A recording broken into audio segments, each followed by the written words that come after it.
दाखवतो तुम्हाला.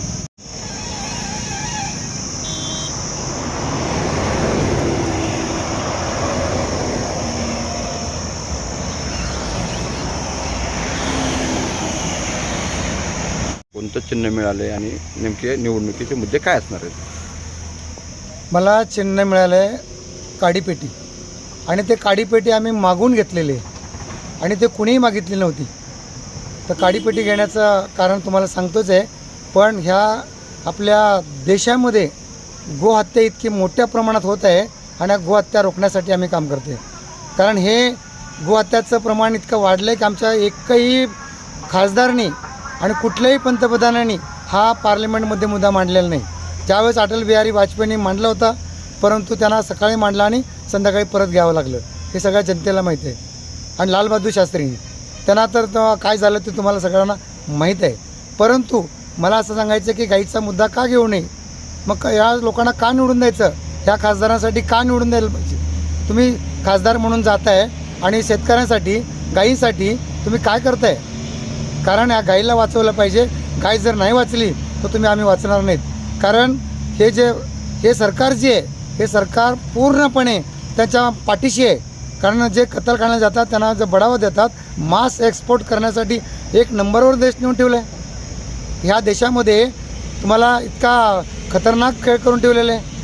आणि इतका बघा तुम्ही परवाच हे फॉर्म भरण्यासाठी इतका पैसा उधळला गेला की आपल्या धाराशिवमध्ये उस्मानाबादमध्ये पाय ठेवायला जागा नव्हती.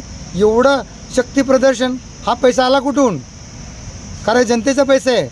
आणि तुम्ही सत्तेवर असतानासुद्धा तुम्ही सभा घेत आहे, हे कुठल्या कायद्यामध्ये आहे. तुम्ही सत्तेवर आहात, तुम्ही तुमच्याकडं हे सत्ता आहे, तरी तुम्ही त्यांना देत आहे. मग आम जनतेने का करावं नाही. आम जनता कोण दजेल तुमच्याबरोबर फॉर्म भरायला. मला दाखवून द्यायचं आहे आम जनतासुद्धा फॉर्म भरू शकते. मला पैशाची गरज नाही, माझ्याकडे पैसा नाही आहे, परंतु मी दाखवणार सगळ्या आमच्या शेतकऱ्यांना, छोट्या छोट्या व्यापाऱ्यांना, छोट्या छोट्या लोकांना, त्यांना नोकऱ्या नाही आहेत, यासाठी मी त्या फॉर्म भरलेला आहे.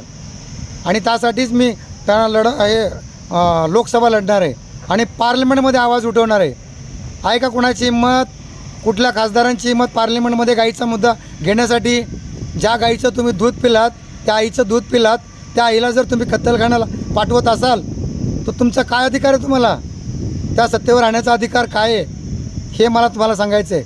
म्हणून आम्ही ह्यासाठी माझं जे चिन्ह आहे, मी काडीपेटी घेतलेलं आहे. काडीपेटी बघा, एक तर प्रत्येकाच्या घरात चूल आहे, चूल पेटली पाहिजे, घर चाललं पाहिजे. आणि दुसरी गोष्ट आहे की प्रत्येकाच्या घरामध्ये, मंदिरात असेल, घरामध्ये असेल, त्यांचा ज्योत लावली पाहिजे, दिवा लावला पाहिजे. आणि त्या दिवा लावताना म्हणजे आपण म्हणतो दिवा लावला, देवाच्या पुढे दिवा लावतो, तसं ज्योत की ज्योत जगाते चलो, योग की गंगा बहाते चलो.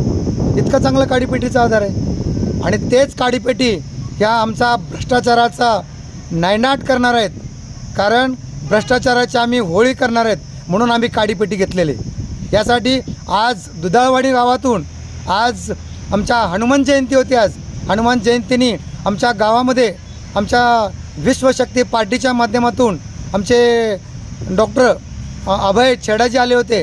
त्यांच्या हस्ता नारळ फोडला, मारुतीला नारळ तोडला, नारळ चढवला, नारळ फोडून प्रचाराचे सगळे गावकरी एकत्र आले आणि पूर्ण दुधाळवाडीच्या गावकऱ्यांनी आम्हाला पूर्णपणे पाठिंबा दिलेला आहे. आणि त्यामध्ये तिथून आज सुरुवात केलेली आहे. आणि दुधाळवाडीत माझ्या स्वतःच्या गावच्या एकही मत बाहेर जाणार नाही आहे, इतकी आम्हाला आज ग्वाही दिली त्यांनी. म्हणून आम्ही एक काडीपेटीचं चिन्ह घेतल्यामुळं आम्हाला सगळ्या लोकांचा आम्हाला प्रतिसाद चांगला मिळतो आहे. आम्हाला दुसरं कुठलाही पक्ष आम्हाला देत नाही ते, पण आम्हाला काडीपेटीच पाहिजे होती. म्हणून ह्याच्यामध्ये लोकांना वाचवायचं असेल तर तुम्हाला याच्यासाठीच तुम्हाला अशा आमच्यासारख्या लोकांना जे उभा राहिलेत यांना पार्लमेंटमध्ये पोचवावं लागेल, तर तुम्ही वाचणार आहात. आत्ताच तुम्हाला छेडा साहेबांनी सांगितलं आहे की विधानसभा संपली की तुम्ही लॉकडाऊन होऊ शकताय. इतका खतरनाक खेळ होणार आहे.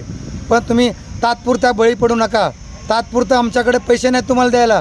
तुमच्या बऱ्याच लोकांचं म्हणणं असतं की मला मागणी करतात, हे मागणी करतात, गाड्याला खर्च, खायला खर्च, रोजगार पण दिला जातो, पण इतका रोजगार देण्यासारखं आमचं नाही. आम्ही तुम्हाला एकदाच रोजगार नाही, दर महिन्याला तुम्हाला इन्कमचा कायमचा सोर्स आम्ही तुम्हाला करून ठेवणार आहे.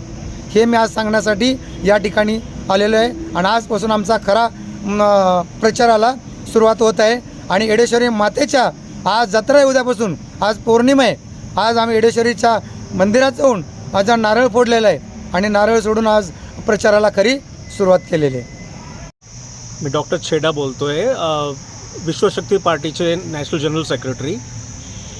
धाराशिव उस्मानाबाद लोकसभामधून आपले लोकसेवक श्री वैद्य नवनाथ दुधाळजी उभे राहिले आहेत आणि बरेचसे चांगले मुद्दे घेऊन उभे राहिले आहेत.